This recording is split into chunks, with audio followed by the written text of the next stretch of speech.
Business में हम बहुत सारे डिसीजन करते हैं, कोई भी डिसीजन बेस्ट नहीं होता। फॉर द टाइम बीइंग एक स्पेसिफिक सिनारियो के लिए वो डिसीजन ऑप्टिमल होता है। आमतौर पे बिजनेस में कॉस्ट, प्रॉफिट, इन चीज़ों के डिसीजंस हो रहे होते हैं और हमारे पास कुछ फिजिकल कंस्ट्रेंट्स भी होती हैं, रिसोर्सेज की अवेलेबिलिटी, लेबर्स की अवेलेबिलिटी, टाइम की अवेलेबिलिटी, ये सारी चीज़ें हमारे पास कंस्ट्रेंट्स भी होती हैं। अपने जो डिसीजंस हमने करने होते हैं उसमें कुछ ना कुछ हमारे पास कोई ऑब्जेक्टिव होता है, उस ऑब्जेक्टिव को हमने मैक्सिमाइज करना होता है या मिनिमाइज करना होता है। अगर हम प्रॉफिट की बात करें तो उन फिजिकल सिनारियोज में रहते हुए हमने प्रॉफिट को मैक्सिमाइज करना होता है या हमने कॉस्ट को मिनिमाइज करना होता है। उसमें कुछ कंस्ट्रेंट्स हो सकती हैं, जैसे कि अगर हम टेक्सटाइल में कोई ना कोई एग्जांपल लें, हम कहते हैं कि हमारे पास डिफरेंट कस्टमर हैं जिनके लिए हम डिफरेंट प्रोडक्ट्स बनाते हैं। यान फॉर एग्जांपल, यान में हमारे पास डिफरेंट कंपोजिशंस अगर डिमांड की जाती हैं, let's suppose polyester cotton PC, एक कस्टमर कहता है कि हमें 20% पॉलिएस्टर 80% कॉटन में दे दें प्रोडक्ट। दूसरा कहता है हमें 60-40 में दें, 60 कॉटन एंड 40 पॉलिएस्टर। एक कहता है हमारे 30-70 करते हैं, 30 कॉटन हो 70 पॉलिएस्टर हो। ये डिफरेंट मिक्स हैं, हम डिफरेंट कस्टमर्स को ये प्रोवाइड कर रहे हैं।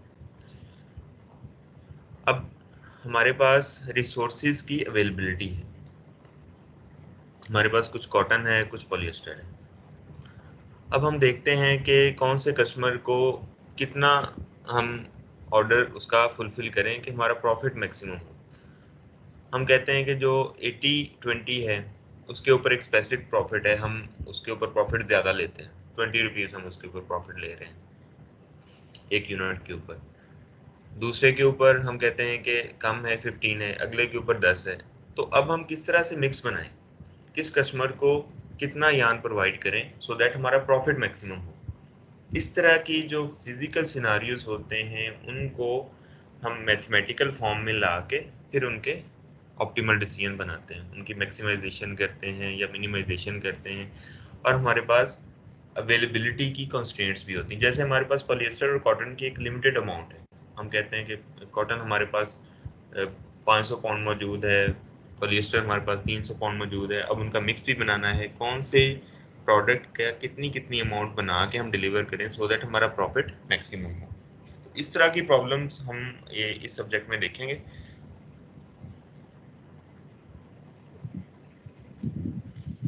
इसमें हम पहले स्टार्ट लेंगे जनरल एग्जांपल से, फिर हम उनको लेके आएंगे अपने टेक्सटाइल के ऊपर, उसके हम एग्जांपल्स को रीड करेंगे।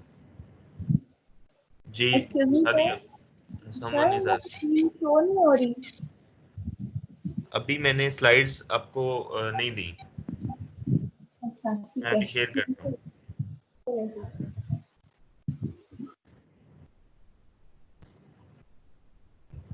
आई गेस आप लोग अभी देख रहे हैं अपनी स्क्रीन के ऊपर।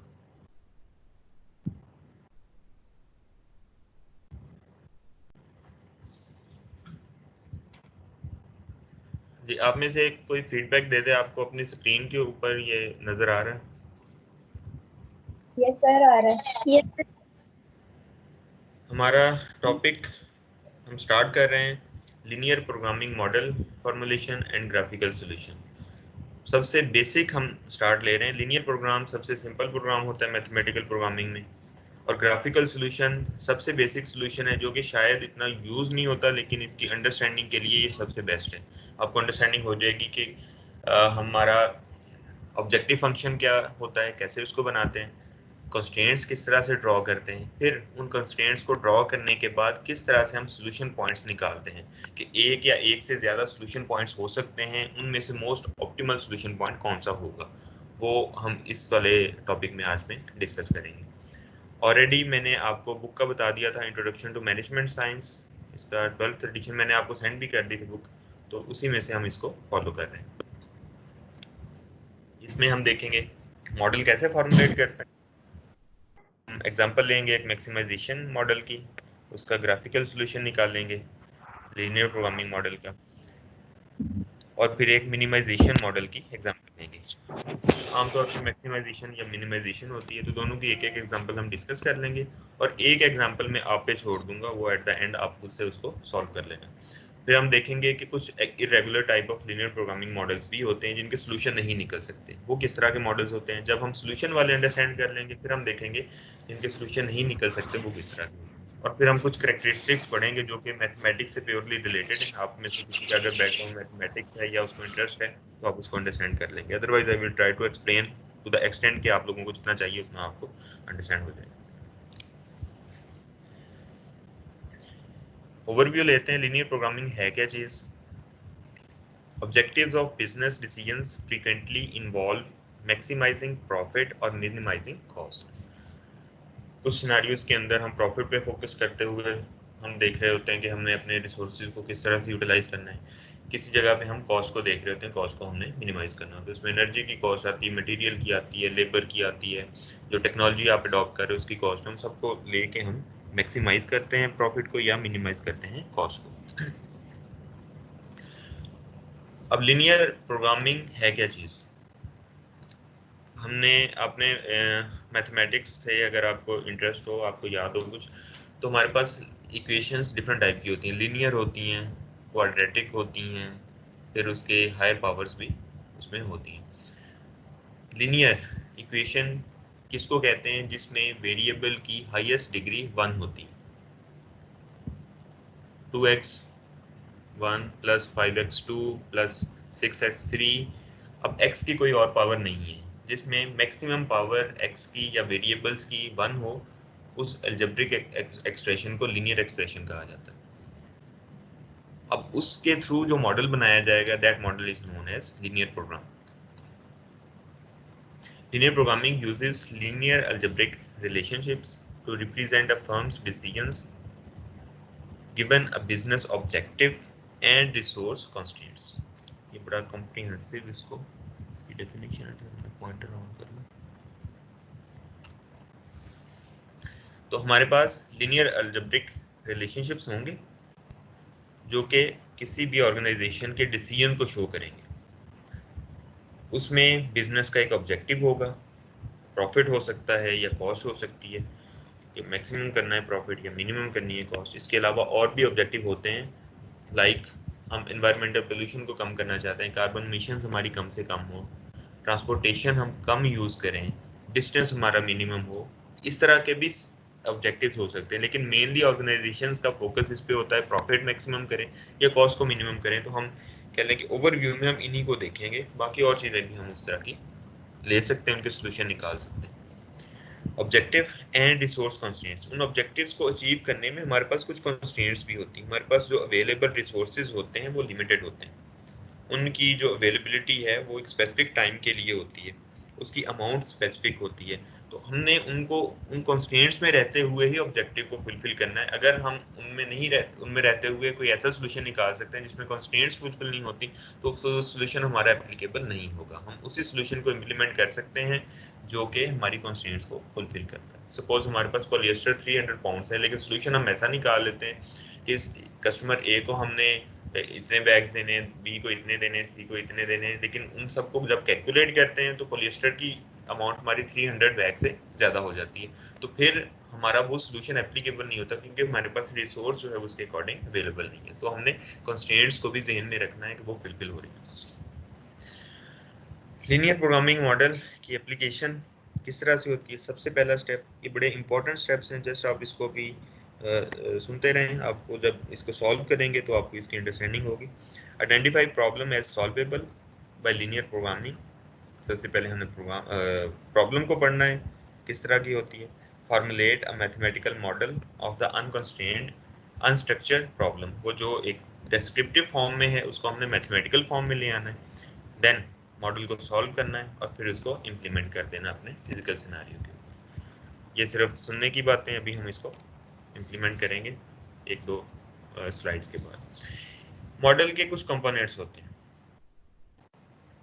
Decision variables, objective function, constraints and parameters. Decision variable कौन से होते हैं? जो जिन चीज़ों के हमने डिसीजन करना होता है। मैंने आपको टेक्सटाइल की एग्जांपल दी, कस्टमर ए को हमने कितने बैग देने हैं, उसको हम कहते हैं x1। सपोज कस्टमर बी को हमने कितने बैग देने, दैट इज x2। कस्टमर सी को कितने देने, दैट इज x3। ये भी हमने सपोज किए हैं अलजेब्रा में से कुछ ना कुछ, फिर हमने डिटरमिन करने हैं कि x1 की वैल्यू क्या होगी, 2 की और 3 की वैल्यू क्या होगी। ये अब डिसीजन वेरिएबल है जिनकी बेस के ऊपर हमारा प्रॉफिट कम या ज्यादा हो रहा होगा, क्योंकि एक के बैग की कीमत डिफरेंट है, दूसरे की डिफरेंट है, तीसरे की डिफरेंट है। जब इनको एक्युमुलेटिवली हम सॉल्व करेंगे तो हमारे पास प्रॉफिट वेरी कर रहा होगा। तो ये डिसीजन वेरिएबल है जो कि हमारे ऑब्जेक्टिव फंक्शन की वैल्यू को वेरी करते हैं। Mathematical symbols representing levels of activity by the firm. तो अब ये जो डिसीजन है कि उसके कितने बैग बनेंगे, उसके कितने और उसके कितने बनेंगे, वो वाले variables are known as decision variables. Objective function profit कितना होगा। सपोज हम कहते हैं कि 20 रुपए प्रॉफिट होता है एक, 15 दूसरे से और 10 तीसरे से। तो 20 को हम x1 से मल्टीप्लाई करते हैं, 15 को हम x2 से मल्टीप्लाई करते हैं, 10 को हम x3 से मल्टीप्लाई करते हैं। ये किसी का माइक प्लीज स्टॉप कीजिएगा।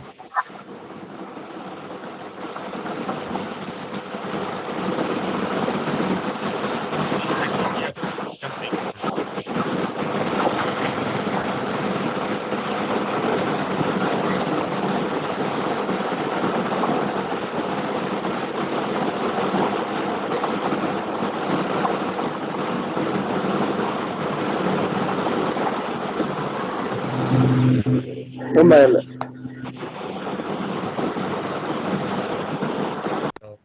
नहीं बढ़िया लगता है जी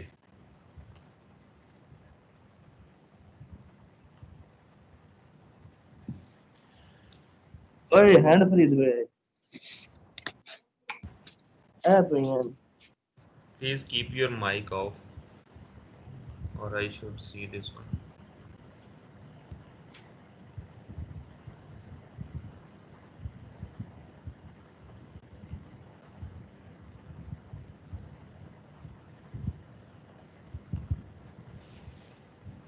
okay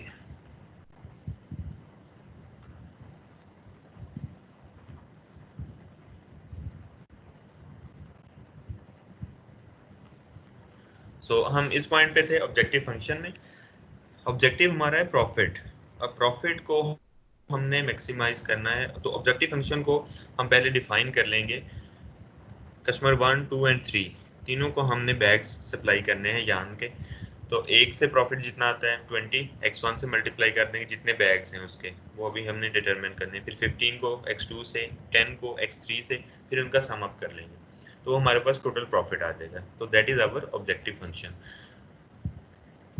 A linear mathematical relationship describing an objective of the firm in terms of decision variables, and this function is to be maximized or minimized. Constraints, as I already explained कि हमारे पास available resources की कितनी amount available है, those are constraints. Requirements or restrictions placed on the firm by the operating environment stated in linear relationship of the decision variables. तो जो environment है या जो resources हैं उसकी बेस के ऊपर हमने उसको मैथमेटिकल फॉर्म में linearly डिफाइन कर लेना।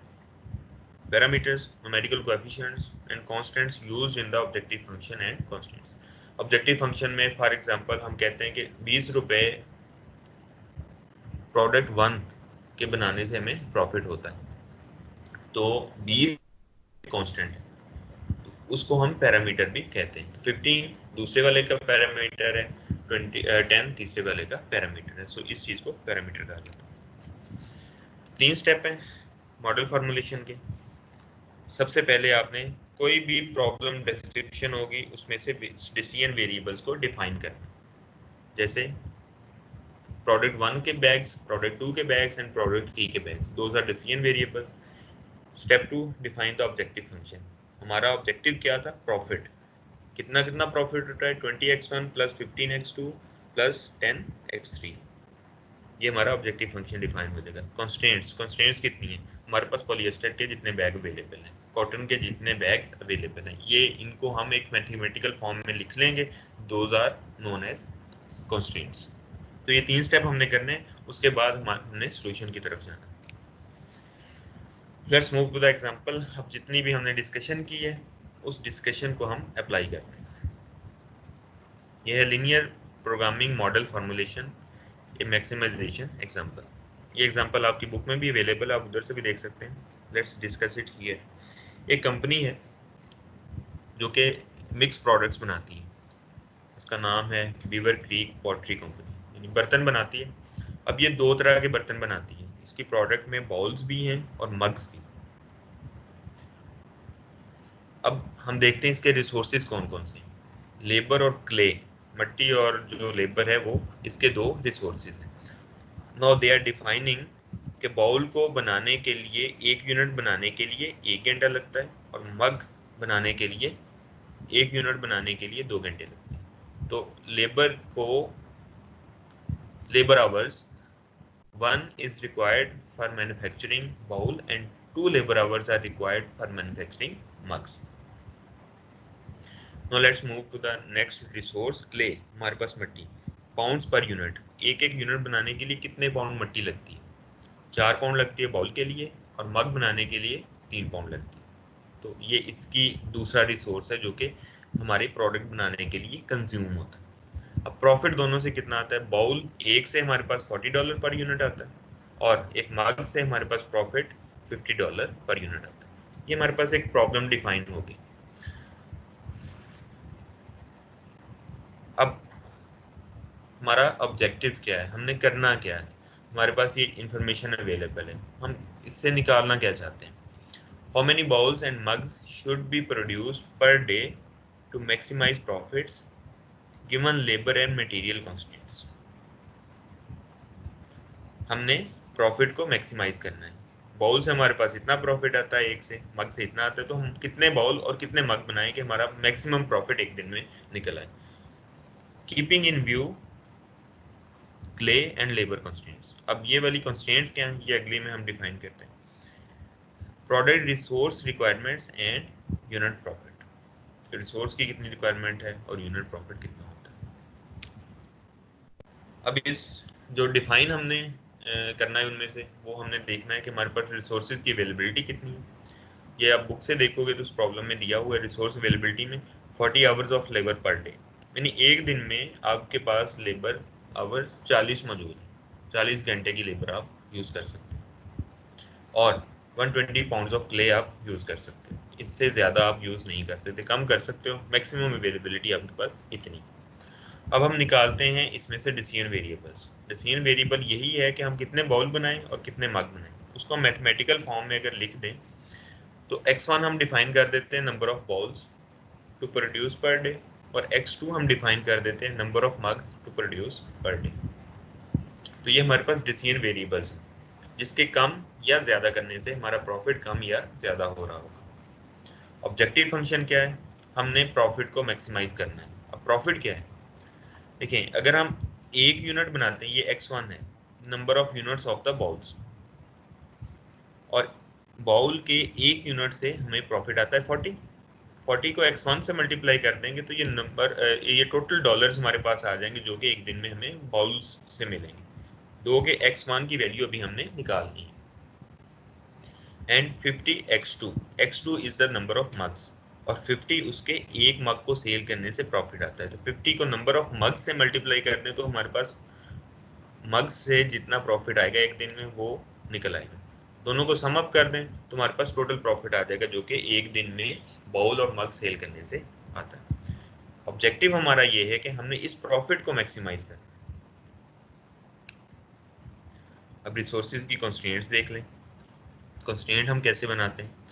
हमें पता है कि हमारे पास लेबर आवर 40 है मैक्सिमम, और हमें ये भी पता है कि बाउल को बनाने के लिए लेबर एक यूज़ होती है 1 यूनिट के लिए और मग के लिए 1 यूनिट के लिए 2 यूज़ होती है। इसका मतलब है नंबर ऑफ बाउल्स हमने x1 बनाए हैं, 1 इंटू x1, ये total number of labour our हैं जो बाउल्स के लिए यूज़ होंगे, एंड 2 इंटू x2, क्योंकि 1 यूनिट ऑफ मग बनाने के लिए हमारे 2 लेबर आवर यूज़ होते हैं। तो 2 इंटू x2, ये total number of labour hours होंगे जो कि हम यूज़ कर रहे होंगे। And it should be less than और इक्वल टू 40, क्योंकि हमारे पास मैक्सिमम 40 लेबर आवर्स अवेलेबल है। दूसरी कंस्टेंट हमारे पास क्ले की है। हमें पता है डिफाइन किया हुआ है प्रॉब्लम में कि बाउल बनाने के लिए 4 पाउंड यूज होते हैं और मग बनाने के लिए 3 पाउंड यूज होते हैं। सो 4x1 ये टोटल होंगे क्ले की अमाउंट जो कि बाउल के लिए यूज होती है, एंड 3x2 जो कि मग के लिए यूज होती है। तो इन दोनों को सम अप कर देंगे, हमारे पास टोटल क्ले आ जाएगी जो कि दोनों को बनाने में एक दिन में यूज होगी। और चूंकि हमारे पास एक दिन में 120 पाउंड अवेलेबल है, सो जितनी हम यूज कर रहे हैं that should be less than और इक्वल टू 120। फिर हमारे पास नॉन नेगेटिविटी कॉन्स्टेंट्स है, ये किसी भी वेरिएबल के लिए एप्लीकेबल होती है। x1 and x2 should be greater than और equal to 0, means labour hours less than 0 नहीं हो सकते, नेगेटिव नहीं हो सकते। और इसी तरह से क्ले भी नेगेटिव यूज नहीं हो सकती, वो पॉजिटिवली कुछ ना कुछ यूज होगी या नहीं यूज होगी। सो ये नॉन नेगेटिविटी कॉन्स्टेंट्स होती हैं जो कि सारे वेरिएबल के लिए हम यूज करते हैं। एक फिजिकल सिनारियो आपने देखा, उसको हमने मैथमेटिकल फॉर्म में राइट डाउन किया। आपका मुझे इनपुट चाहिए, आपको इसकी अंडरस्टैंडिंग हुई है? कोई ऐसी चीज़ जो कि आपको हिंडर कर रही हो अंडरस्टैंडिंग से, वो मुझे बताएं, सो दैट मैं देखूं कि क्लास कहाँ तक इसको अंडरस्टैंड कर रही है, फिर हम आगे चलते हैं।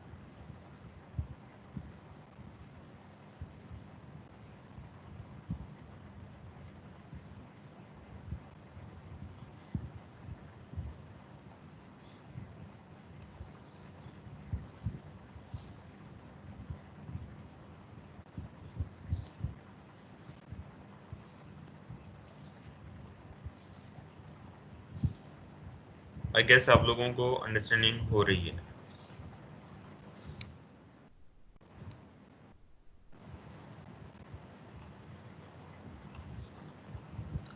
Anyone giving feedback?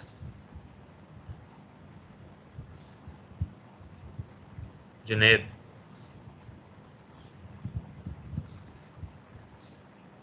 Yes sir. जी, अंडरस्टैंडिंग हो रही है आपको इसकी? Yes sir. Okay, let's move forward. क्योंकि ये डिफरेंट सब्जेक्ट है, तो आई सपोज मे बी आप में से किसी को कोई प्रॉब्लम कोई फेस हो रही है, तो you can ask until now. वैसे सिंपल चीज़ें हैं। अच्छा, हमने एक ये फिजिकल प्रॉब्लम देखी जिसमें हम एक कंपनी दो तरह की प्रोडक्ट्स बनाती है, बॉल एंड मग। दोनों के लिए रिसोर्सेज लेबर एंड क्ले हैं और प्रॉफिट उसका डिफाइंड है। उसको हमने मैथमेटिकल फॉर्म में हमने उसके डिसीजन वेरिएबल पहले डिफाइन किए, फिर ऑब्जेक्टिव फंक्शन डिफाइन कर दिया और कंस्ट्रेंट्स हमने डिफाइन की। नाउ लेट्स सी के उसको हम एक उसकी समरी क्या है। हमने मैक्सिमाइज करना है प्रॉफिट को, that was 40x1 plus 50x2. x1 is number of balls, x2 is number of mugs. Subject to the constraints कि 1x1 plus 2x2 should be less than or equal to 40 and 4x2 plus 3x2 should be less than equal to 120 with non-negativity constraints के दोनों variables जो हैं वो negative नहीं हो सकते। Now feasible solution. What is feasible solution? What is infeasible solution? Simply defining, feasible solution वो होता है जो सारी constraints को fulfill करे। हमारे पास इस प्रॉब्लम में दो constraints हैं, clay and labour hours. 40 labour hours से कम यूज होंगे और क्ले 120 पाउंड से कम यूज होगी या उतनी यूज होगी। तो दैट इज फिजिबल सोल्यूशन। अगर कोई सोल्यूशन हम ऐसा दे देते हैं, x1 और x2 की वैल्यूज कुछ ऐसी दे देते हैं जो कि उसको फुलफिल नहीं करती, तो हमारा वो सोल्यूशन एप्लीकेबल नहीं होगा। A feasible solution means a set of values which does not violate any of the constraints. For example, अगर हम ऑप्टिमल सोल्यूशन अभी नहीं डिस्कस करते, just for an example x1 is equal to 5 bowls and x2 is equal to 10 mugs. अगर हम ये बनाते हैं तो ऑब्जेक्टिव फंक्शन और कंस्ट्रेंट्स के अंदर हम इसको डाल के देख लेते हैं। पहली कंस्ट्रेंट है हमारे पास labour constraint, 1 x1 5 plus 2 x2 is 10 is equal to 25। तो हमारे पास टोटल 40 आवर्स अवेलेबल हैं, 25 इज लेस देन और इक्वल टू 40, सो ये कंस्ट्रेंट फुलफिल होती है। इसी तरह से दूसरी वाली कंस्ट्रेंट क्ले की वो भी फुलफिल होती है। इसका मतलब दोनों कंस्ट्रेंट फुलफिल होती हैं, तो ये फिजिबल सोल्यूशन है। हमारे पास प्रॉफिट इसमें से निकलता है $700। मे बी हम x1 और x2 की वैल्यूज को एडजस्ट करके कम या ज़्यादा करके प्रॉफिट इससे ज़्यादा भी ले सकते हैं, वो हम देखेंगे वो कैसे निकालते हैं। But for the time being हम देख रहे हैं कि फिजिबल सोल्यूशन क्या है, तो ये वाला फिजिबल सोल्यूशन है जो कि दोनों कंस्ट्रेंट्स को फुलफिल कर रहे हैं। एक और देखते हैं इनफिजिबल सोल्यूशन। अगर हम x1 की वैल्यू 10 बाउल्स ले लेते हैं, x2 की वैल्यू 20 मग्स ले लेते हैं, हमारे पास प्रॉफिट इंक्रीज कर गया $1400। बट इसमें से अगर हम देखें लेबर कंस्ट्रेंट को, 1 इंटू 10 चूंकि बॉल्स 10 बना रहे हैं, प्लस 2 × 20 हमारे पास 50 हो जाता है, जबकि हमारे पास लेबर आवर्स 40 अवेलेबल हैं। 50 तो हम यूज़ कर ही नहीं सकते लेबर आवर्स, तो ये इनफिजिबल सोल्यूशन है, दो कि ये प्रॉफिट ज़्यादा दे रहा है। तो कंस्ट्रेंट्स में रहते हुए हमने ऑब्जेक्टिव फंक्शन को मैक्सिमाइज करना है और फिजिबल सोल्यूशन को ही सर्च करना है। तो ये एक एग्जांपल थी, फिजिबल सोल्यूशन क्या है और इनफिजिबल सोल्यूशन क्या है। अब हमारे पास अब ये चीज़ आ जाती है कि हम x1 और x2 की कौन सी वैल्यू को सिलेक्ट करें कि हमारा प्रॉफिट भी मैक्सिमम हो और हमारी कंस्ट्रेंट्स भी वायलेट ना हो। हमने इसमें देखा ये फिजिबल है, लेकिन इसमें प्रॉफिट कम आ रहा है। ये इनफिजिबल हो जाता है, इसमें प्रॉफिट ज़्यादा हो जाता है। अब ज़्यादा वाला प्रॉफिट इनफिजिबल सोल्यूशन में तो पॉसिबल नहीं है, तो इनके बीच में कुछ ना कुछ वैल्यूज़ होंगी x1 और x2 की, कोई इनका मिक्स होगा जिससे हमारे पास प्रॉफिट जो है वो मैक्सिमम होगा और कंस्ट्रेंट्स भी हमारे पास फुलफिल होंगी। हमारा नेक्स्ट स्टेप यही है कि हमने इसको सॉल्व कैसे करना है। तो उसकी सबसे पहली एग्जांपल हम ग्राफिकल सॉल्यूशन लेंगे, इसकी सॉल्यूशन कैसे हम निकालते हैं। Graphical method to find the solution is limited to linear programming models containing only 2 decision variables. आम हालात में 2 डिसीजन वेरिएबल्स में ही हम इसको सॉल्व कर सकते हैं। उससे ज़्यादा डिसीजन वेरिएबल्स हो गए तो मुश्किल हो जाता है। मैक्सिमम 3 तक हो सकता है, लेकिन उसके लिए भी बड़ी प्रॉब्लम होती है। वो इसलिए होता है कि हमने इसको ग्राफ ड्रॉ करके इसका सोल्यूशन निकालना होता है। 2 डायमेंशनल ग्राफ्स, उनको देखना, उनका सोल्यूशन निकालना इज ईजी। 3 डायमेंशनल तो बहुत मुश्किल होता है और 4-5 डायमेंशनल हो ही नहीं सकता, वो पॉसिबल ही नहीं। However, graphical methods provide visualization of how a solution for a linear programming problem is obtained. इससे हमें विजुअली हमें पता चल जाता है कि किस तरह से हम सोल्यूशन निकाल रहे हैं। Let's move for the solution. एक बार फिर प्रॉब्लम को हम रिवाइज कर लें। प्रॉब्लम हमारी क्या है, मैथमेटिकल फॉर्म में, maximise z that is profit equal to 40x1 plus 50x2। इसको हमने मैक्सिमाइज करना है। कॉन्स्टेंट्स हमारी हैं x1 plus 2x2 less than equal to 40। ये हमारे पास लेबर आवर की कॉन्स्टेंट है। 4x2 plus 3x2 less than equal to 120। ये हमारे पास क्ले की या रिसोर्स की कॉन्स्टेंट है, बाकी नॉन एक्टिविटी कॉन्स्टेंट। सबसे पहला काम जो हमने करना है, हमने 2 एक्सिस ड्रॉ करने हैं।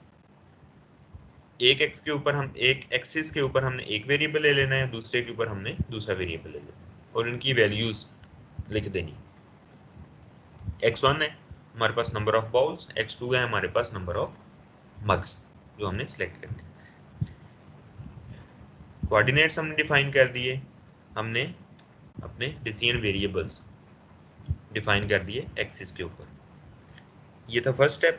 नेक्स्ट स्टेप के अंदर हमने क्या करना है, जो कॉन्स्ट्रेंट्स हैं हमारी नॉन नेगेटिविटी कॉन्स्ट्रेंट के अलावा, क्योंकि ये वाला जो एरिया है जो पहला होता है इसका, जब आप कोऑर्डिनेट बनाते हो तो उसका जो पहला क्वार्टर होता है वो वाला पॉजिटिव ही होता है। सो नॉन नेगेटिविटी कंस्ट्रेंट्स इसमें हम कंसीडर ही नहीं करते, क्योंकि ना x1 नेगेटिव होगा ना x2 नेगेटिव होगा, दोनों जीरो से स्टार्ट हो रहे हैं और पॉजिटिव की तरफ जा रहे हैं। नेक्स्ट स्टेप हमारा ये है कि हमने कंस्ट्रेंट्स के ग्राफ ड्रॉ करने हैं। हमने कंस्ट्रेंट्स का रीजन देखना है कौन सा है। पहली कंस्ट्रेंट हमारे पास है x1 plus 2x2 should be less than और equal to 40। For the time being आप इनइक्वालिटी को खत्म कर दें, इसको इक्वल कर दें, एक लाइन की इक्वेशन आ जाएगी। उस लाइन को हम ड्रॉ कर सकते हैं। वो हम कैसे ड्रॉ करेंगे, इफ़ यू रिमेंबर, इसमें से एक वेरिएबल को जीरो कर दें। सपोज हम x1 को जीरो कर देते हैं तो x2 की वैल्यू हमारे पास 20 आती है। तो x1 0 और x2 20, तो हमारे पास एक पॉइंट ये आ गया। फिर इसी तरह से हम x2 को जीरो कर देते हैं तो x1 40 आ जाता है। x1 is equal to 40 and x2 is equal to 0, ये वाला पॉइंट आ गया। इन दोनों पॉइंट्स को मिला के हम एक लाइन ड्रॉ कर देते हैं, तो ये इस इक्वेशन की लाइन आ जाएगी x1 plus 2x2 is equal to 40। ये हमने इक्वलिटी की लाइन ड्रॉ कर ली। अब इनइक्वालिटी क्या है, इस लाइन के नीचे और ऊपर दो रीजन हैं। अगर ये लेस देन और इक्वल टू है तो इस लाइन से निचले वाला सारा रीजन उस वाली इनइक्वालिटी में आता है। अगर ग्रेटर देन और इक्वल टू है तो इस इनइक्वालिटी के ऊपर वाला सारा रीजन उस वाली फिजिबल रीजन में आता है। लेट्स मूव, वही चीज़ जो मैंने अभी आपको बताई है। चूंकि इसमें लेस देन और इक्वल टू की हमारे पास कॉन्स्टेंट है, इनइक्वालिटी है, तो इस लाइन को इंक्लूड करते हुए इससे निचले वाला जितना भी रीजन है वो सारे का सारा इस कॉन्स्टेंट का रीजन है, जो कि इस कॉन्स्टेंट को फुलफिल करता है। तो ये सारा लेबर कंस्ट्रेंट का एरिया है। अब दूसरी कंस्ट्रेंट को देखें, 4x2 plus 3x2 less than equal to 120। इसको भी फॉर द टाइम बीइंग हम इसको इक्वालिटी करके एक को 0, ये मेरे ख्याल में ये गलती हो रही है, ये x2 नहीं है इसमें, ये x1 है, ये शुरू से इक्वेशन गलत लिखी गई है, ये x1 है। 4x1 plus 3x2 less than equal to 120। इसमें x1 को 0 करें, x2 निकल आएगा, x2 को 0 करें, x1 निकल आएगा। ये दो पॉइंट्स आपके पास आ जाएंगे 40 एंड 30। 40 निकलेगा आपके पास x2 और 30 निकलेगा आपके पास x1, keeping other coordinate as equal to 0। तो ये लाइन ड्रॉ कर देंगे, क्योंकि ये भी लेस देन और इक्वल टू की कांस्टेंट है, तो इस कांस्टेंट की लाइन से निचले वाला सारा रीजन इसको फुलफिल करता है, इस कांस्टेंट। अब नेक्स्ट स्टेप ये है कि हमने इन दोनों कंस्ट्रेंट्स को इकट्ठा ड्रॉ करना है। ये सिर्फ समझाने के लिए सेपरेट था। जब आप एक ग्राफ ड्रॉ करेंगे तो उस ग्राफ के ऊपर दोनों कंस्ट्रेंट्स को आपने इकट्ठा ड्रॉ करना है। जब दोनों लाइंस के ग्राफ को इकट्ठा ड्रॉ कर लेंगे तो जहां पे दोनों का फिजिबल रीजन मैच करता है वो इन दोनों कंस्ट्रेंट्स को फुलफिल करता हुआ रीजन। अब ये यहां से लेकर यहां तक ये वाला वो रीजन है जिसके अंदर हमने अपना सॉल्यूशन फाइंड करना है मैक्सिमम प्रॉफिट का, क्योंकि यही एक रीजन है जिसके जो कि हमारी कंस्ट्रेंट्स को फुलफिल करता है। अब इसमें हमने देखना है वो कौन सा पॉइंट है, वो पॉइंट हमने ढूंढना है जहां पे प्रॉफिट मैक्सिमम होगा। x1 और x2 की वो वैल्यू हमने फाइंड करनी है इसी फिजिबल रीजन में से जो कि हमारे प्रॉफिट को मैक्सिमम वैल्यू दे। एक जो आफ्टर रिसर्च जो मेथड है वो ये है कि हमने कॉर्नर पॉइंट्स ढूंढने हैं सबसे पहले, वो हम साथ साथ देखते जाएंगे। कॉर्नर पॉइंट्स अगर हम इसमें देखें तो 0 0 वाला है जिसके ऊपर प्रॉफिट डेफिनेटली 0 ही रहेगा। x1 और x2 दोनों की वैल्यू 0 है तो प्रॉफिट भी 0 रहेगा। फिर एक कॉर्नर पॉइंट ये वाला आता है जिसमें x1 0 x2 20। फिर एक कॉर्नर पॉइंट ये वाला आता है जिसमें x1 30 x2 0। फिर एक कॉर्नर पॉइंट ये वाला आता है। तो इन सारे कॉर्नर पॉइंट्स के ऊपर हमने चेक करना है कि कहाँ पे प्रॉफिट की वैल्यू ज्यादा आती है, तो वही मैक्सिमम प्रॉफिट होगा, उसके अलावा कोई और पॉइंट नहीं होगा जहाँ पे प्रॉफिट की वैल्यू मैक्सिमम हो सकती है। इसको हम स्टेप बाय स्टेप देखते हैं।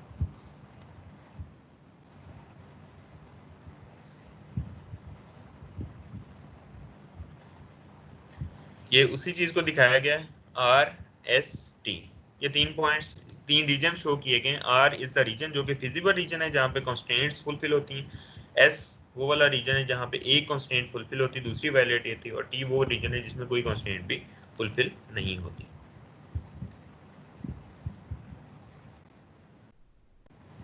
अब हमारा अगला पॉइंट ये है कि हम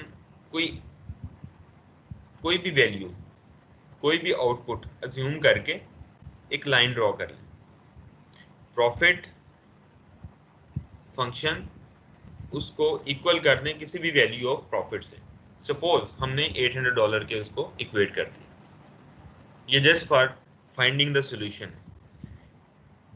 कोई भी वैल्यू हमने अज्यूम कर लेनी कि फर्ज कर लें हम प्रॉफिट ले रहे हैं $800, तो हमारे पास ऑब्जेक्टिव फंक्शन क्या बनेगा, 40x1 plus 50x2 is equal to 800। ये 800 हमने अपनी तरफ से अज्यूम किया, ये कहीं से कोई सोल्यूशन नहीं निकला। अब हम ये करते क्यों हैं, क्योंकि हमने इसकी लाइन ड्रॉ करनी है। इस 800 को यूज करते हुए हमने ये वाली एक लाइन ड्रॉ करी। अब ये लाइन हमारी फिजिबल रीजन में ही आ रही है। अब इस लाइन को जैसे जैसे हम ऊपर लेते जाएंगे वैसे वैसे हमारा प्रॉफिट इंक्रीज करता जाएगा। अब ये वो वाला लाइन थी जिसपे हमने 800 अज्यूम किया था, फिर हम इसको थोड़ा सा और ऊपर ले आए तो हमारे पास प्रॉफिट 1500 हो गया, फिर और ऊपर ले गए तो 1600 हो गया। अब ये वाली लाइन फिजिबल रीजन से बाहर निकल गई, ये वाली लाइन अभी भी फिजिबल रीजन में है, दोनों कंस्ट्रेंट को फुलफिल कर रही है। तो इस लाइन के ऊपर कोई ना कोई पॉइंट हमें मिल सकता है, या इस लाइन को थोड़ा सा ऊपर भी ले जा सकते हैं।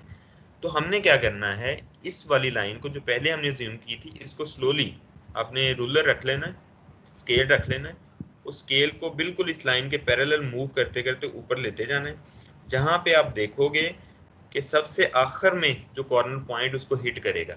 अब देखें इस लाइन को जब हम मूव करते जाते हैं तो पहले ये वाला कॉर्नर पॉइंट हिट करेगा, फिर उसके बाद ये वाला कॉर्नर पॉइंट इसको हिट करेगा और लास्ट में ये वाला कॉर्नर पॉइंट हिट करेगा। ऊपर जाते हुए ये वाला कॉर्नर पॉइंट सबसे एंड पे आता है। इसका मतलब ये वाला वो कॉर्नर पॉइंट है जहां पे प्रॉफिट की वैल्यू सबसे ज्यादा हमें मिलेगी। तो इसको कहते हैं कि हम अल्टरनेटिव ऑब्जेक्टिव फंक्शन की वैल्यूज को डिटरमिन कर रहे हैं।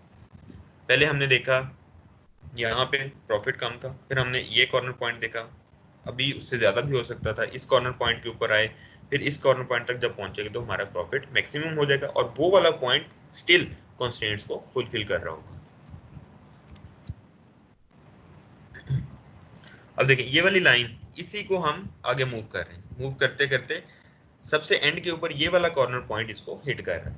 अब चूंकि ये वाला कॉर्नर पॉइंट सबसे एंड पे हिट कर रहा है, सबसे लास्ट पे आ रहा है, सबसे टॉप पॉइंट पे आ रहा है, तो यही वाला पॉइंट वो पॉइंट है जिसके ऊपर हमारे ऑब्जेक्टिव फंक्शन की वैल्यू मैक्सिमम होगी। इस पॉइंट के अगर हम कोऑर्डिनेट्स देखें, इसके कोऑर्डिनेट्स क्या बनते हैं, बी पॉइंट में x2 की वैल्यू हमारे पास 8 आती है और x1 की हमारे पास वैल्यू 24 आती है। ऑब्जेक्टिव फंक्शन में x1 24 और x2 8 रख के अगर हम देखें तो हमारे पास, हम चेक करते हैं कि इसकी वैल्यू क्या आती है, दैट इज इक्वल टू 1360।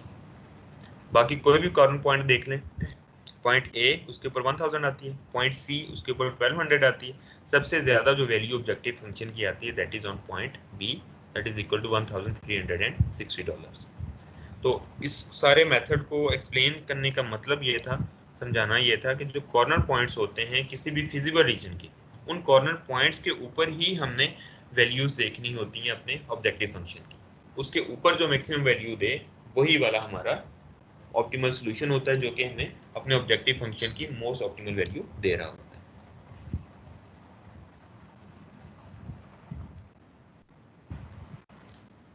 यहाँ तक आपको कोई कंफ्यूजन हो, किसी चीज़ की समझ ना आई हो तो मुझसे पूछ लें, फिर हम इसको थोड़ा सा आगे लेके चलते हैं। हमने ये देखा है कि एक फिजिकल सिनारियो को हम मैथमेटिकल फॉर्म में कैसे लिखते हैं, उसकी कंस्ट्रेंट्स को कैसे लिखते हैं, देन वी हमने डिसीजन वेरिएबल डिफाइन किए हैं, डिसीजन वेरिएबल कैसे हम उसमें से डिफाइन करते हैं, कंस्ट्रेंट्स निकाल के किस तरह से लिखते हैं, फिर हम सॉल्यूशन की तरफ जब मूव किए हैं तो हमने देखा है सबसे पहले कंस्ट्रेंट्स के ग्राफ को ड्रॉ करते हैं, फिर उन कंस्ट्रेंट्स का feasible area, joint feasible area, उसको हम हाईलाइट करते हैं, उनके कॉर्नर पॉइंट्स को देखते हुए हम ऑब्जेक्टिव फंक्शन की वैल्यूज निकालते हैं। जो मैक्सिमम वैल्यू आती है वही वाला पॉइंट होता है जो कि उसका सॉल्यूशन होता है।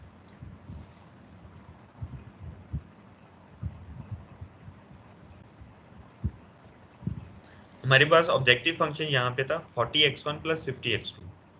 x1 नंबर ऑफ, एक बॉल को बेचने से $40 का प्रॉफिट होता है और नंबर ऑफ मग्स, एक मग को बेचने से $50 का प्रॉफिट होता है।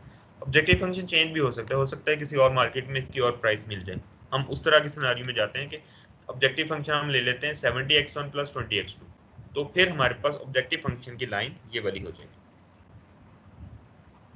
अब हम इस ऑब्जेक्टिव फंक्शन को सामने रखते हुए अगर कॉर्नर पॉइंट्स के ऊपर देखें तो ये वाली लाइन यहाँ पे दोनों कंस्ट्रेंट्स को फुलफिल कर रही है। इस वाले कॉर्नर पॉइंट से स्टिल ये आगे मूव कर सकती क्योंकि और कॉर्नर पॉइंट्स अभी अवेलेबल है। ये आगे हम मूव करते जा रहे हैं, तो यहाँ पे वही बी वाला पॉइंट जो कि पहले ऑब्जेक्टिव फंक्शन के लिए मैक्सिमम वैल्यू दे रहा था, अब इसके बाद एक और कॉर्नर पॉइंट अवेलेबल है जो कि उसको मूव करते करते जहां तक हम पहुंच जाएंगे। तो सी पॉइंट यहाँ पे ऐसा है जो कि सबसे एंड पे सबसे टॉप पे आता है। तो यहाँ पे सी पॉइंट के ऊपर प्रॉफिट की वैल्यू मैक्सिमम होगी। सी के अगर कोऑर्डिनेट देखें तो ये दिस इज 30 0, x1 की वैल्यू 30, x2 की वैल्यू 0। तो इससे अगर हम प्रॉफिट निकालें तो 2100। तो इस वाले ऑब्जेक्टिव फंक्शन के लिए point C is the most optimal point जहां पे उसका प्रॉफिट सबसे ज्यादा आएगा। तो ऑब्जेक्टिव फंक्शन के चेंज होने से हमारा ऑप्टिमल सॉल्यूशन भी चेंज हो जाता है। डिसीजन वेरिएबल की वैल्यूज हमें ऑब्जेक्टिव के हिसाब से वेरी करनी पड़ती हैं कि डिसीजन वेरिएबल को किस तरह का रखना।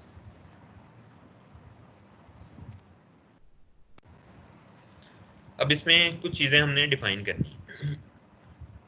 इसमें आ जाए, हमने ऑप्टिमल सॉल्यूशन निकाला है x1 is equal to 24 and x2 is equal to 8। जब हम 24 बॉल्स बनाएंगे और 8 मग्स बनाएंगे, अब जल्दी से आपके पास अगर नोट्स हैं तो कैलकुलेट करें कि 24 बाउल्स और 8 मग बनाने से लेबर आवर कितने कंज्यूम होते हैं और आपकी क्ले कितनी यूज होती है? जल्दी से कोई एक स्टूडेंट मुझे फीडबैक दे इसका।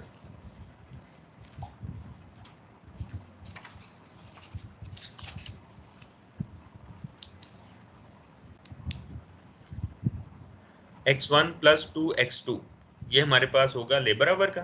x1 कितना है 24 plus 2x2 2 into 8 16 is equal to 40। इसका मतलब सारे के सारे हमारे पास लेबर आवर यूज हो गए कि हमारे पास अवेलेबल ही 40 थे। क्ले को हम देखते हैं 4x2 सॉरी 4x1 ये गलत लिखा हुआ है यहाँ पे 4x1 4 into 24 plus 3x2 3 into 8 ये कितना होगा 96 plus 24 this is equal to 120। अच्छा इसमें भी सारे के सारे लेबर आवर यूज हो रहे हैं। खैर मैं आपको कुछ और समझाना चाहता था इसे। समटाइम्स ऐसे होता है कि जितनी हमारे पास रिसोर्स अवेलेबल हैं वो सारे के सारे यूटिलाइज नहीं होते, उसमें से कुछ रिसोर्सेज जो हैं वो बच जाते हैं। सपोज इसमें तो पूरे के पूरे 40 लेबर आवर्स और 120 जो हैं वो यूज हुए हैं। हम इस वाली एग्जांपल में अगर देखें इसमें है हमारे पास optimal solution 30 is x1 and 0 is x2। 30 x1 is तो क्या होगा हमारे पास जो पहली कॉन्स्टेंट है सबसे लेबर आवर की 30 प्लस 0 इज इक्वल टू 30। तो हमारे पास लेबर आवर यूज हो रहे हैं 30। अब हमारे पास अवेलेबल है 40 लेकिन ऑप्टिमल सॉल्यूशन में यूज हमारे पास 30 लेबर आवर्स हो रहे हैं। तो 10 लेबर आवर हमारे पास स्पेयर पड़े हुए हैं बट स्टिल हम उसको यूज नहीं कर सकते क्योंकि ऑप्टिमल सॉल्यूशन हमारा ऑलरेडी अटेन हो चुका है। तो ये जितना बच जाता है रिसोर्स उसको स्लैक रिसोर्स कहते हैं या उस वेरिएबल को हम कहते हैं स्लैक वेरिएबल। तो इसके लिए जस्ट फॉर एक स्टैंडर्ड फॉर्म के लिए हम उसमें स्लैक वेरिएबल ऐड करते हैं। Standard form requires that all constraints be in the form of equations. जो less than और या greater than इसको खत्म करना है, इक्वालिटी में हमने उसको लेके आना है। जो लेस देन या ग्रेटर देन को खत्म करने के लिए हम उसमें स्लैक वेरिएबल या सरप्लस वेरिएबल ऐड करते हैं। जो लेस देन की कंस्ट्रेंट है उसमें हम स्लैक वेरिएबल ऐड करते हैं। जो लेफ्ट हैंड साइड है इक्वेशन की वो हमारे पास लेस देन और equal to right hand side होती है। तो जो लेस देन और इक्वल टू होगी उसमें हम एक स्लैक वेरिएबल ऐड कर देंगे सो दैट वो उसके इक्वल हो जाए राइट हैंड साइड के। Slack variable is added to a less than or equal to constraint. Weak inequality to convert it into equation. A slack variable typically represents an unused resource. जैसे मैंने आपको example दी labour hour की। And a slack variable contributes nothing to the objective function value. तो उसमें कोई change नहीं है, सिर्फ हमने अपनी constraint को स्टैंडर्ड फॉर्म में लिखने के लिए स्लैक वेरिएबल ऐड करने होते हैं।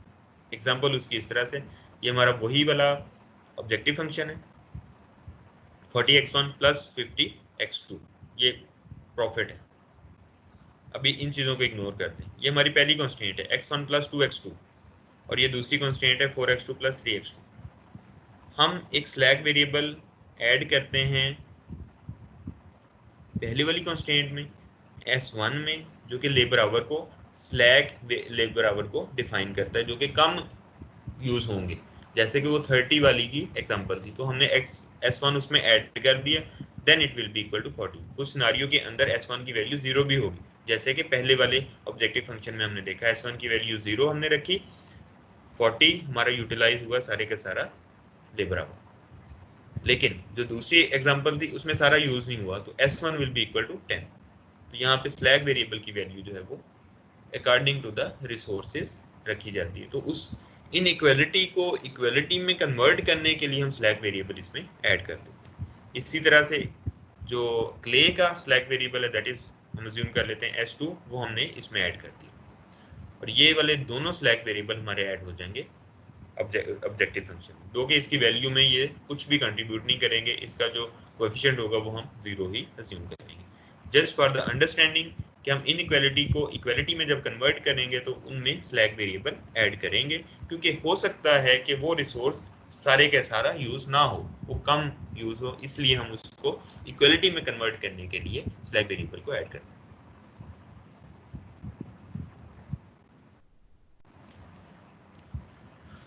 हमने अभी देखी एक एग्जांपल जो कि मैक्सिमाइजेशन की थी, प्रॉफिट था जिसको हम मैक्सिमाइज कर रहे थे।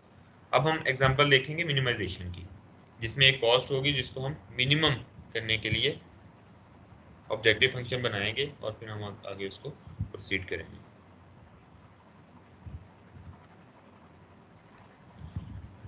इसको प्रॉब्लम को जरा गौर से देखें। फर्टिलाइजिंग फार्मर्स फील्ड, तो वो एग्जांपल है जिसमें एक फार्मर है, उसने अपने फील्ड में फर्टिलाइजर डाल दी। मार्केट में उसको दो ब्रांड्स उसके अवेलेबल हैं, super grow and crop quick. जैसे यहाँ पे यूरिया और दूसरा कोई और ब्रांड लगा लें, एनएफसी या कुछ भी, ऐसे दो ब्रांड्स अवेलेबल हैं। फील्ड की रिक्वायरमेंट क्या है? At least 16 pounds of nitrogen and 24 pounds of phosphate. अब इन दोनों ब्रांड्स के अंदर कुछ ना कुछ अमाउंट होगी नाइट्रोजन की और फॉस्फेट की। फील्ड रिक्वायर करता है कि 16 पाउंड नाइट्रोजन के हों और 24 पाउंड आपके पास फॉस्फेट के हों, जो कि उस फील्ड में आपने डालना। फिर कॉस्ट है, सुपर ग्रो $6 में आपको एक बैग मिल जाता है और क्रॉप क्विक $3 में आपको एक बैग मिल जाता है। फिर एक इंफॉर्मेशन आपके पास ये वाली भी है कि सुपर ग्रो के अंदर नाइट्रोजन एक बैग में 2 पाउंड होते हैं और फॉस्फेट के अंदर फॉस्फेट उसमें 4 पाउंड होते हैं। इसी तरह से क्रॉप क्विक के अंदर नाइट्रोजन 4 पाउंड है और फॉस्फेट 3 पाउंड है। अब हम सुपर ग्रो कितना डालें और क्रॉप क्विक कितना डालें कि जितनी फील्ड की रिक्वायरमेंट है वो भी फिलफिल हो जाए और हमारी कॉस्ट भी कम से कम आए। आई गेस आपको प्रॉब्लम की अंडरस्टैंडिंग होगी। दो ब्रांड्स हैं फर्टिलाइजर के, दोनों ब्रांड्स के एक एक बैग के अंदर नाइट्रोजन और फॉस्फेट की डिफरेंट अमाउंट्स हैं और दोनों की प्राइसेस भी डिफरेंट है। फील्ड की रिक्वायरमेंट मिनिमम उसके अंदर 16 पाउंड नाइट्रोजन होनी चाहिए, 24 पाउंड उसमें फॉस्फेट होनी चाहिए। हमने निकालना ये है कि कितने बैग हम एक ब्रांड के डालें और कितने हम दूसरे ब्रांड के डालें, सो दैट हमारी फील्ड की रिक्वायरमेंट भी पूरी हो जाए और हमारी कॉस्ट भी कम से कम। अब ज़रा यहीं पे गौर करें, आगे बाद में चलते हैं। सोचें इसमें हमारे पास डिसीजन वेरिएबल कौन से होंगे। सबसे पहला स्टेप जो हमने डिफाइन करना है, डिसीजन वेरिएबल ये है कि सुपर ग्रो के कितने बैग डालने हैं और क्रॉप क्विक के कितने बैग डालने हैं। सुपर ग्रो के बैग को हम x1 कह देते हैं, क्रॉप क्विक के बैग को हम x2 कह देते हैं। डिसीजन वेरिएबल डिफाइन होगा। ऑब्जेक्टिव फंक्शन क्या है कि हमने कॉस्ट मिनिमम रखनी है, तो कॉस्ट कैसे निकालेंगे? x1 6 × x1। सुपर ग्रो एक बैग $6 का आता है तो 6 को मल्टीप्लाई कर देंगे x1 से, प्लस क्रॉप क्विक $3 का एक बैग आता है तो 3 × x2, तो 6x1 प्लस 3x2, ये हो जाएगी हमारे पास टोटल कॉस्ट जो हमारे पास आनी है। इसको हमने मिनिमाइज करना है। प्रॉफिट को हम मैक्सिमाइज करते थे, कॉस्ट को हम मिनिमाइज करेंगे। कॉन्स्टेंट हमारे पास क्या है कि हमने 16 पाउंड नाइट्रोजन देनी है। ये जरा गौर से देखें, नाइट्रोजन को हम कैसे निकालेंगे। एक बैग में सुपर ग्रो के 2 पाउंड होते हैं और क्रॉप क्विक में 4 पाउंड होते हैं, तो 2 × x1, जितने नंबर ऑफ बैग्स होंगे नाइट उसके सुपर ग्रो के 2 × x1, तो ये उतने नाइट्रोजन के पाउंड्स हमारे पास सुपर ग्रो से आ गए, एंड 4 × x2, ये हमारे पास उतने पाउंड आ जाएंगे क्रॉप क्विक से। दोनों को सम अप कर देंगे तो टोटल हमारे पास आ जाएगी नाइट्रोजन। तो 2x1 plus 4x2 should be greater than और इक्वल टू 16, जितनी हमें फील्ड में चाहिए। इसी तरह से 4x1 plus 3x2 should be greater than equal to 24 phosphate. अब हम देखते हैं क्या ऐसे ही है।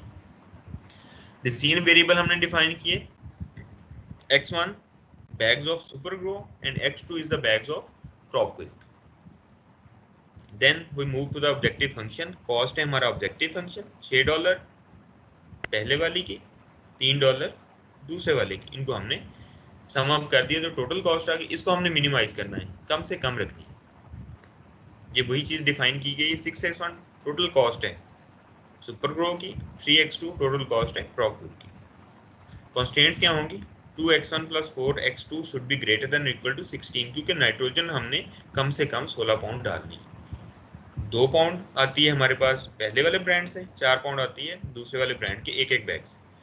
इसी तरह से दूसरी कॉन्स्टेंट है फॉस्फेट की, that is 4x1 plus 3x2 should be greater than equal to 24, and non negativity constants x1 and x2 should be greater than equal to 0।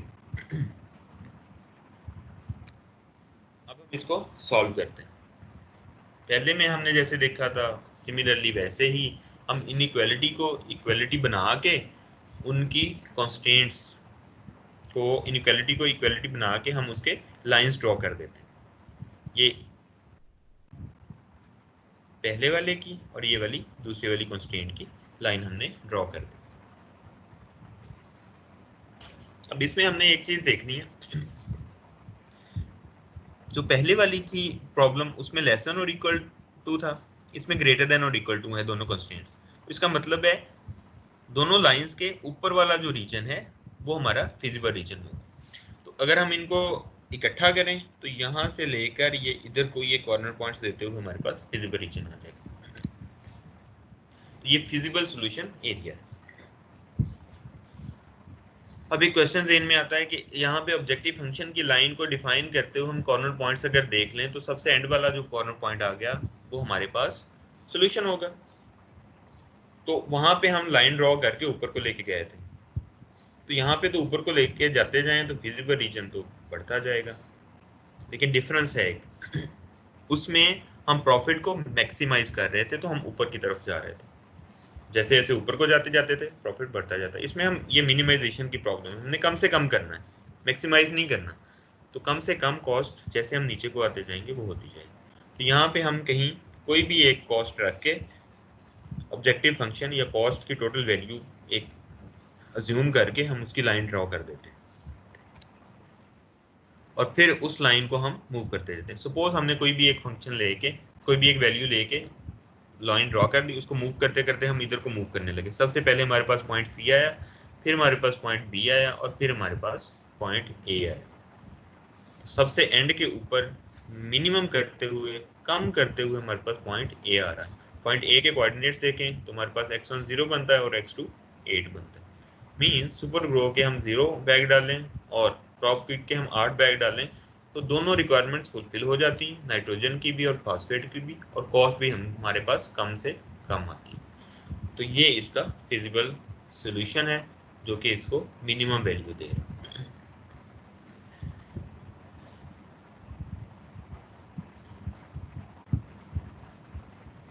So the optimal solution of a minimization problem is at the extreme point or corner point closest to the origin. I guess आपको इसकी भी understanding होगी कि जो minimisation की problem है उसको solve कैसे करते हैं। फॉर्मुलेट करने का तरीका सेम है, सॉल्यूशन कांस्टेंट ड्रॉ करने का तरीका सेम है। जस्ट फिजिबल सॉल्यूशन आपने देख के ड्रॉ करना है कि इक्वालिटी के बाद इनइक्वालिटी जो है वो लेस देन इक्वल टू की है या ग्रेटर देन इक्वल टू की, उसके हिसाब से आपने फिजिबल रीजन फाइंड करना है। फिर आपने देखना है कि आपने ओरिजिन की तरफ के कॉर्नर पॉइंट को ढूंढना है या ओरिजिन से अवे वाले कॉर्नर पॉइंट को ढूंढना है। अगर मैक्सिमाइजेशन की प्रॉब्लम है तो ओरिजिन से अवे सबसे एंड पे ऊपर जो कॉर्नर पॉइंट आएगा वो आपका सोल्यूशन पॉइंट होगा, और अगर मिनिमाइजेशन की प्रॉब्लम है तो जो ओरिजिन के पास तरीन कॉर्नर पॉइंट होगा वो आपका सोल्यूशन होगा। सरप्लस वेरिएबल, जैसे हमने स्लैक वेरिएबल डिफाइन किए थे वैसे ही हमारे पास सरप्लस वेरिएबल्स भी होते हैं। सरप्लस वेरिएबल क्या है? जैसे कि लेस देन और इक्वल टू में हमने देखा था स्लैक वेरिएबल के उससे कम, जितनी हमारे पास मैक्सिमम वैल्यू अवेलेबल है उससे कम भी हो सकता है, तो उसको पूरा करने के लिए हम लेफ्ट हैंड साइड में कोई स्लैक वेरिएबल ऐड करते हैं। तो जब ग्रेटर देन इक्वल टू होगा इसका मतलब है लेफ्ट हैंड साइड ऑलरेडी ज़्यादा है, ज़्यादा हो सकती है या इक्वल हो सकती है, तो उसमें से हम एक सब्ट्रैक्ट करते हैं इन केस जब वो ग्रेटर हो सकती है, तो वो वाला वेरिएबल जो उसमें से हम माइनस करेंगे that is known as surplus variable. A surplus variable is subtracted from greater than equal to constraint to convert it into an equation. A surplus variable represents an excess above a constraint requirement level. तो जैसे मैंने आपको example दी थी labour hour की वो 30 use हुए थे, ऐसे ही कोई एग्जांपल हमारे पास इसी में से हमारे पास निकल सकती है कि हमारे पास जितनी भी कह लें कि अवेलेबिलिटी है उससे ज़्यादा यूज़ हो रही है, तो उसको हमने फिर करना है कि हमने उसको अपनी वैलिडिटी तक लेके. A surplus variable contributes nothing to the calculated value of the objective function. ये जस्ट हमने फाइंड करना है कि हमारे पास रिसोर्स कितना बढ़ गया है या रिसोर्स कितना कम हो गया. Subtracting surplus variables in the former problem constraint. ये देखें 2x1 plus 4x2 minus s1 हमने एक सरप्लस वेरिएबल इसमें से माइनस कर दिया और सरप्लस वेरिएबल हमने दूसरी वाली कंस्ट्रेंट में से माइनस कर दिया, तो ये इक्वलिटी में कन्वर्ट होगी.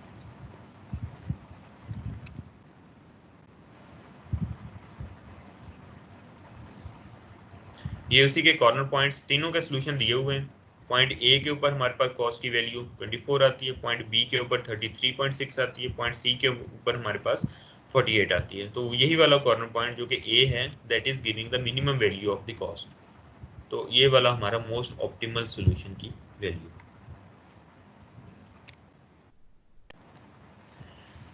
अब हम थोड़ा डिस्कस करते हैं irregular type of linear programming problems को. हमने दो तरह की अभी एग्जांपल देखी है, मैक्सिमाइजेशन की प्रॉब्लम और मिनिमाइजेशन की प्रॉब्लम. हमने एक और चीज़ डिस्कस की है feasible solution and infeasible solution क्या होते हैं. अब हम देखते हैं irregular type of linear programming problems क्या चीज़ है, उसमें क्या हो सकता है. For some linear programming models usual solution case does not apply. Special type of problems include those with multiple optimal solution. अब मल्टीपल ऑप्टिमल सॉल्यूशन कैसे होंगे कि हमें कोई कॉर्नर पॉइंट ना मिले बल्कि जो ऑब्जेक्टिव फंक्शन है उसकी लाइन हमारे पास किसी कंस्ट्रेंट की लाइन के पैरेलल हो जाए, तो उस लाइन के ऊपर जितने भी पॉइंट्स होंगे वो सारे के सारे उसके सॉल्यूशन होंगे. इनफिजिबल सॉल्यूशन जिसके अंदर कोई ना कोई कंस्ट्रेंट जो है वो वायलेट हो रही हो, उसके अलावा कोई चारा ही ना हो. मींस जितनी भी कंस्ट्रेंट के फिजिबल रीजन है वो सारे के सारे एक कॉमन एरिया ना बना रहे हो, तो that will B infeasible solution.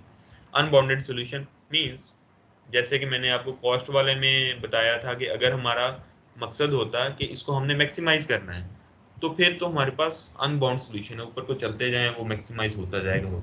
तो इस तरह के सॉल्यूशन अनबाउंड सॉल्यूशन होते हैं. एग्जांपल हम देखते हैं. The objective function is parallel to a constraint line. अब इसमें देखें ये वाली लाइन जो है ये हमारी ये कंस्ट्रेंट लाइन के पैरेलल है. ये ऑब्जेक्टिव फंक्शन की लाइन है, इसको हम आहिस्ता आहिस्ता इधर को मूव कर रहे हैं, तो हमारे पास अब ये वाला कॉर्नर पॉइंट ये वाला कॉर्नर पॉइंट दोनों इंक्लूसिव हैं ऑब्जेक्टिव फंक्शन को मैक्सिमाइज करने के लिए, और इनके बीच में जितने भी पॉइंट्स हैं वो भी सारे इसमें शामिल हैं. तो ये मल्टीपल पॉइंट्स वाला सॉल्यूशन है कि हम इनमें से किसी भी पॉइंट के ऊपर ले लें तो हमारे पास ऑब्जेक्टिव फंक्शन की वैल्यू सेम रहेगी, वो चेंज नहीं होगी. दो के हमारे कोऑर्डिनेट्स चेंज हो रहे होंगे, 30 के ऊपर और ये वाला पॉइंट ये वाला इनके ऊपर सेम हमारे पास वैल्यूज आएंगी. 24, 8 एंड 30 ऑब्जेक्टिव फंक्शन की वैल्यू चेंज नहीं हुई. मींस ऑब्जेक्टिव फंक्शन एक कांस्टेंट के जब भी पैरेलल होगी लाइन उसकी तब भी हमारे पास मल्टीपल सॉल्यूशन पॉइंट्स होंगे in not only B and C but also within these. कोई भी पॉइंट हम ले लें ऑब्जेक्टिव फंक्शन की वैल्यू यही आएगी और हमारा जो है solution that will be known as multiple optimal solution. बहुत सारे पॉइंट्स को मिला के हम सॉल्यूशन निकाल सकते हैं. Infeasible solution. अब इसमें देखें एक हमारे पास मैक्सिमाइजेशन की प्रॉब्लम है जिसका ये वाला ऑब्जेक्टिव फंक्शन है और ये उसकी कंस्ट्रेंट्स. कंस्ट्रेंट 1 4x1 + 2x2 <= 8, उसकी ये लाइन ड्रॉ होगी. x1 > 4, ये इसकी लाइन ड्रॉ होगी, इधर को होगा इसका रीजन. इसी तरह से x2 > 6, इसका रीजन ये इसके ऊपर होगा. अब ये तीनों किसी भी जगह पे तीनों कंस्ट्रेंट्स मिल नहीं रही, ये वाली कंस्ट्रेंट उनसे सेपरेट है. ये दो कंस्ट्रेंट तो इस रीजन में इकट्ठी हो रही हैं लेकिन तीसरी कंस्ट्रेंट उसके साथ मिल ही नहीं रही. तो ये वो वाली एग्जांपल है जहां पे आपका सोल्यूशन कभी निकल ही नहीं सकता, आपकी एक या एक से ज्यादा कंस्ट्रेंट्स जो है वो वायलेट हो रही हैं। ऐसे सोल्यूशन को इनफिजिबल सोल्यूशन कहा जाता है और ऐसी प्रॉब्लम का इनफिजिबल प्रॉब्लम कहा जाता है। अनबाउंडेड प्रॉब्लम, ये एक मैक्सिमाइजेशन की एग्जांपल है। हमने 4x1 + 2x2 इसको मैक्सिमाइज करना है। कंस्ट्रेंट क्या है, x1 greater than equal to 4, ये होगी उसकी constraint. x2 less than equal to 2, x2 less than equal to 2, ये वाली उसकी लाइन होगी, उससे निचले वाला रीजन हो गया। तो ये दो इनका कॉमन पॉइंट हो गया। अब जब हमने प्रॉफिट को मैक्सिमम करना है तो हम इसकी लाइन को इधर को मूव करते हैं। अब हम जब मूव करते हैं तो इसको मूव करते ही जाते हैं, कहीं पे भी कोई कॉर्नर पॉइंट नहीं आता। इससे आगे जितना भी, इस पॉइंट से आगे जितने भी आते जाएंगे वो वाले सारे इसके सॉल्यूशंस ही होंगे और ये अनबाउंडेड होगा। अब जितना इसको x1 को बढ़ाते जाएंगे उतना ही आपका सॉल्यूशन जो है वो ज्यादा वैल्यू देता जाएगा, इसकी कोई बाउंड्री नहीं आती। That's why this is known as unbounded problem. हमारा तकरीबन आज का लेक्चर यहाँ पे क्लोज होता है, जिसमें हमने देखा है कि मैथमेटिकल फॉर्म में कैसे लेके आते हैं ऑब्जेक्टिव फंक्शन को, और फिर इसमें से कंस्ट्रेंट्स कैसे निकालते हैं, डिसीजन वेरिएबल कैसे डिफाइन करते हैं, फिर हमने सॉल्यूशन देखा कैसे निकालते हैं। दो एग्जांपल हमने डिस्कस की, मैक्सिमाइजेशन की और मिनिमाइजेशन की। फिर हमने तीन तरह के देखे, इनफिजिबल सॉल्यूशन देखा हमने, अनबाउंडेड सॉल्यूशन देखा और मल्टीपल ऑप्टिमल सॉल्यूशन देखा। अब हम कुछ कैरेक्टरिस्टिक्स देख लें जो कि हमने इन्हीं चीज़ों से निकाली हैं, जो हमने अभी पढ़ा है उसी में से हमने कुछ कैरेक्टरिस्टिक्स इन्हीं प्रोग्रामिंग प्रॉब्लम्स की निकालनी है, वो हम थोड़ा सा इसको पढ़ लें। A decision among alternative courses of action is required। कि अल्टरनेटिव कोर्सेज ऑफ एक्शन है हमारे पास एक से ज्यादा कॉर्नर पॉइंट्स हैं, उनमें से हमने किसी एक को चूज करना है, तो वो हमारे पास अल्टरनेटिव्स हैं। The decision is represented in the model by decision variables. Decision variable जो हम डिफाइन करते हैं उनकी फॉर्म के अंदर हम डिसीजन को लेके आते हैं। The problem encompasses a goal expressed as an objective function that is decision maker wants to achieve. तो हमने ऑब्जेक्टिव फंक्शन को हमने अचीव करना है। अब आगे क्या है, उसका मैक्सिमम है या मिनिमम, वो हमने देखना है। Restrictions represented by constraints exist that limit the extent of achievement of the objective. Constraints जो हैं वो हमें लिमिट करेंगे, हम ऑब्जेक्टिव को किस हद तक अटेन कर सकते हैं। प्रॉफिट बहुत ज़्यादा हो सकता है लेकिन कंस्ट्रेंट वहाँ तक जाने की इजाज़त नहीं देती, वो वायलेट हो जाती है। The objective and constraints must be defined by linear mathematical functional relationship, जैसे कि हमने इन एग्जांपल्स में देखा। प्रॉपर्टीज हैं कुछ, proportionality, the rate of change आपने पढ़ा होगा, that is hypotenuse divided by base, sorry perpendicular divided by base. Slope हम निकालते हैं, उस स्लोप को कहते हैं rate of change of the objective function. Objective function की जो हम लाइन डिफाइन करते हैं वो हम मूव करते हैं पैरेलल, जो एक भी डिफाइन कर ली बाकी भी इसके पैरेलल ही हम मूव करते हैं, that is known as proportionality. The rate of change of the objective function and constraint equation is constant, means वो स्लोप कांस्टेंट रहेगी चाहे उस लाइन को जितनी मर्जी ले जाए। Additivity, terms in the objective function and constraint equation must be additive, means वो सेम चीजें होनी चाहिए। हम ऑब्जेक्टिव फंक्शन में टर्म्स को सम अप कर रहे हैं तो x1 और x2 number of balls, number of marks हैं, लेकिन वो उनके प्रॉफिट के साथ मल्टीप्लाई होकर उसका प्रॉफिट दे रहा है, तो वो दोनों टर्म्स आपस में ऐड हो सकती हैं, वो एडिटिविटी है। इसी तरह से कंस्ट्रेंट्स जब हम डिफाइन करते हैं तो नाइट्रोजन को नाइट्रोजन में हम सम करते हैं, फास्फेट को फास्फेट में सम करते हैं, सो दैट उनकी एडिटिविटी हो। नाइट्रोजन को फास्फेट में सम नहीं कर सकते। Divisibility, decision variable can take on any functional value and are therefore continuous as opposed to integer in nature। तो हमने सपोज ये करना है डिसीजन वेरिएबल जो है वो कंटिन्यूअस हैं, वो इंटीजर नहीं है, वो डिवाइड हो सकते हैं, not only giving integer values. Certainty, values of all model parameters are assumed to be known with certainty. हमें उनकी पैरामीटर की वैल्यूज का पता है, जैसे कि हमने अपनी एग्जांपल्स में देखा, हमें पता था इसे $6 प्रॉफिट होता है, इसे $3 की इसकी कॉस्ट आती है, या जितने भी हमने कंस्ट्रेंट देखी थे कि लेबर आवर इतने यूज होते हैं तो वो उतने यूज हो रहे हैं, तो हमारे पास ये पैरामीटर जो हैं वो सर्टेनिटी के साथ हमें पता है, तो that is known as certainty. ये एक और एग्जांपल है, आप को बुक मैंने दी है, उस पे ये एग्जांपल अवेलेबल है। ये हॉट डॉग मिक्सचर, उसको बनाना है तो ये आप खुद से उसमें से रीड करके आपने इसको सॉल्व करना है। इन केस किसी को भी प्रॉब्लम आती है तो मुझसे डिस्कस कर सकते हैं इसमें से। सॉल्यूशन इस स्लाइड में भी दिया हुआ है। स्टेप वाइज डिसीजन वेरिएबल पहले डिफाइन किए गए हैं, फिर उसको आपने ऑब्जेक्टिव फंक्शन को डिफाइन किया है, कंस्ट्रेंट्स को डिफाइन किया है। स्टेप 3 में आपने उसके मॉडल कंस्ट्रेंट को बनाया है, फिर टोटल मॉडल को आपने इकट्ठा लिख दिया है कि मैक्सिमाइज प्रॉफिट करना है सब्जेक्टेड टू दीज कंस्ट्रेंट्स। फिर उसी के कंस्ट्रेंट के ग्राफ ड्रॉ किए हैं, उसमें से फिजिबल रीजन जो कि सारी कंस्ट्रेंट्स का कंबाइन था वो आपने निकाला है।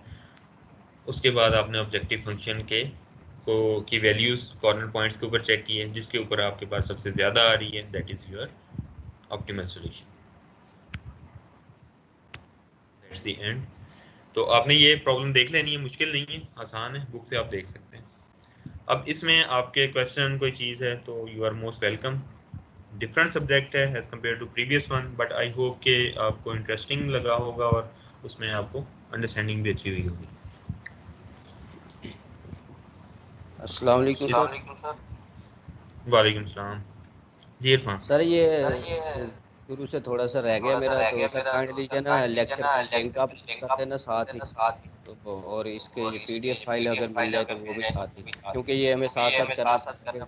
ये नहीं है कि हम बाद में कर लेंगे तो हो जाएगा, न्यू चीज़ है हमारे लिए। तो सर हाँ काइंडली नहीं ठीक है, लिंक मैं ना लाजमी। अभी आपको ये वाली स्लाइड्स भी अपलोड कर देता हूँ गूगल क्लासरूम में, और इसकी जो जी रिकॉर्डिंग सर। हो रही है और इसको मैं ना अपलोड कर दूंगा एज सून एज ये हमारे मेरे पास डाउनलोड होती है। जी सर, आपके सर जो लास्ट लेक्चर हुए हैं तो उनमें भी वो लिंक सेंड नहीं हुए और ना उनकी हमें पीडीएफ फाइल मिली है।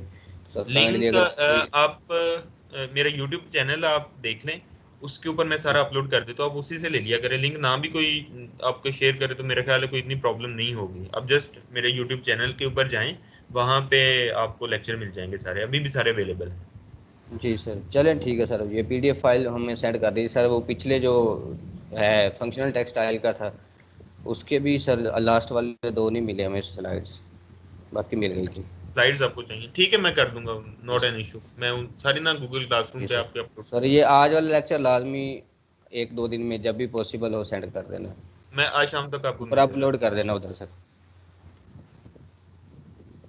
इसमें अभी हमने ये सारी सिनारियोज जो हैं वो जनरल एग्जांपल्स देखी। एट द एंड जब हम थोड़ा इसके ऊपर टिप कर लेंगे तो हम कुछ प्रॉब्लम्स टेक्सटाइल से लेंगे, जैसे कि मैंने आपको स्टार्ट में एग्जांपल दी थी कि फाइबर का मिक्स है, डिफरेंट प्रोडक्ट्स आपने बनानी है तो वो किस तरह से बनाती है, इसी तरह डाइज और केमिकल्स का भी होता है, तो वो सारी चीज़ें किस तरह से आप डिसीजंस करते हो, एंड के ऊपर हम उस तरह के एग्जांपल देखेंगे। अभी हम जनरल एग्जांपल्स को लेके ही चल रहे हैं।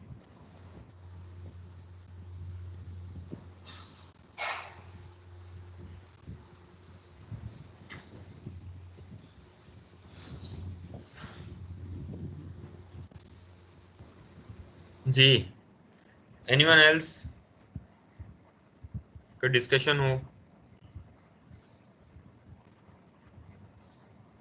जनरल डिस्कशन थी सर, मिड मिड शामिल होगा हमारा फाइनल के साथ कंबाइन, या इस तरह की कोई मीटिंग हुई है? आपका जब भी असेसमेंट होनी है तो जितना भी कोर्स होगा वो सब में होगी। अब वो असेसमेंट वन टाइम होगी या टू टाइम्स होगी या वो प्रोजेक्ट और असाइनमेंट होगी, वो भी अंडर डिस्कशन है। तो वो जैसे जी डिसीजन सर। फाइनल होगा तो आपको इन्फॉर्म कर देंगे। सर अगर इन केस मेड मेड के नंबर जो है वो असाइनमेंट या किसी प्रोजेक्ट में वो जम करते हैं, तो ये जो मेड के 8 वीक होते हैं हमारे, उसका जो सिलेबस है वो स्किप कर देंगे फिर? नहीं, स्किप नहीं करेंगे, मैं वही कह रहा हूँ, असेसमेंट सारे सिलेबस में से होगी। चाहे वो सर 70 नंबर का पेपर हो, चाहे 40 50 60 का हो, जितना भी हो। हाँ जी, एग्जैक्टली। ठीक sir, thank you. Most welcome.